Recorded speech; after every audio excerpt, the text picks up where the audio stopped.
Saludos, bienvenido a mi canal de YouTube. Mi nombre es Marco Mealdarin Voltaire Jean Batiste.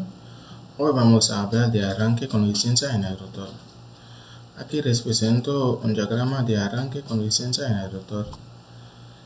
Aquí tenemos el diagrama de potencia y aquí el diagrama de conexiones. Vamos a mencionar en primero los diferentes componentes que hacen parte de ese diagrama y más adelante vamos a explicar el funcionamiento. Está compuesto de un fusible trifásico, dos contactos KM1 y KM2 y un relay, y aquí tenemos el rotor del motor bobinado y aquí tenemos la resistencia rotórica. Y en el diagrama de conexiones tenemos un fusible de protección, dos contactos térmicos F1 y F2 que están totalmente cerrados y aquí están totalmente abiertos. Tenemos el botón de stop o de para, aquí el botón de start o de march.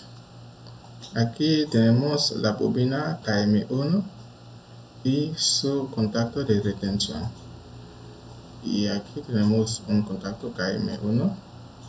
Aquí tenemos un temporizador, la bobina del temporizador y su contacto.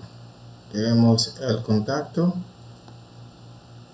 KM2, tenemos aquí la bobina KM2 y tenemos un contacto KM2 totalmente abierto aquí.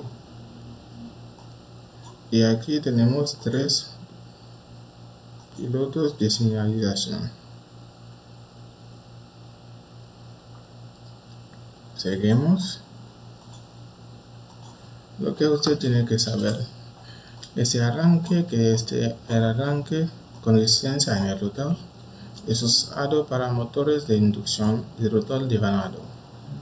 Puede ser utilizado por cualquier máquina y particularmente en condiciones difíciles de arranque, con notable coeficiente y con aceleración progresiva. Una ventaja de este arranque es que la corriente de arranque es más baja en relación a los otros arranques. Es lo que hace su particularidad. Además de que existe la posibilidad de estabilizar el par de arranque al valor deseado si los puntos de aceleración oportunos. ¿En qué consiste?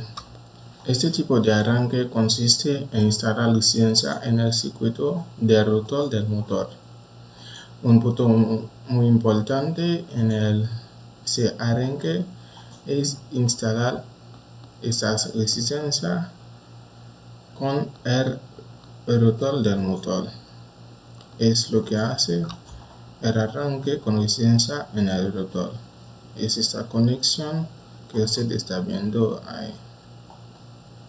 Es la conexión que es muy importante en ese arranque.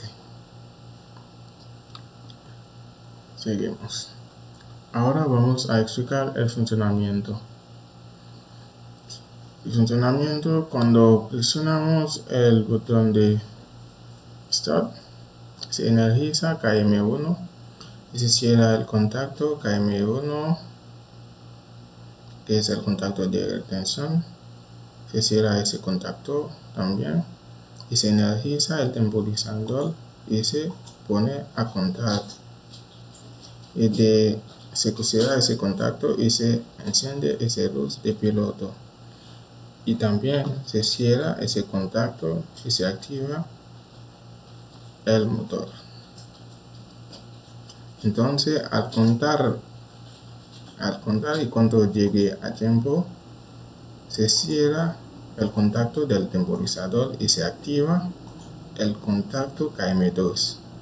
Al activar y al iniciar se bobina del contacto KM2, se cierra KM2 y se enciende esa luz de piloto y se cierra también el contacto KM2 que está ahí y se energiza bobina también.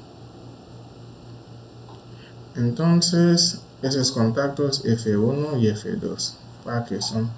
El contacto F1 está relacionado al fusible trifásico que está aquí para un sobreintensidad. Entonces, si hay una sobreintensidad, se activa el fusible y se cierra el contacto F1 y se enciende la luz de piloto que está relacionado con la alarma. Y el contacto F2 está relacionado con el relay que está aquí para una sobrecarga. Si hay una sobrecarga, se activa, se cierra ese contacto y activa también la luz de piloto que está relacionada con la alarma.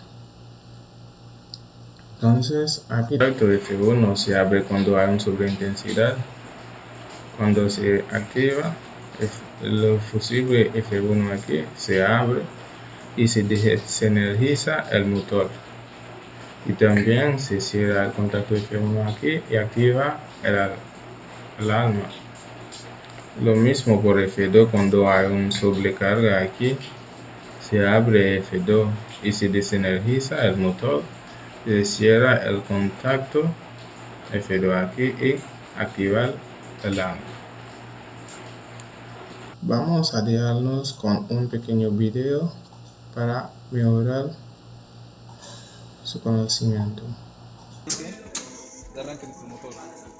Aquí el catalizador dará paso al KM3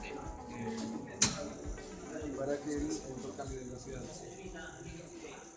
Como vamos a usar el DC4, detiene el motor al detectar una presión alta y lo vuelve a encender al detectar baja. En cambio el DC6. Gracias por su atención. Nos vemos en otros videos.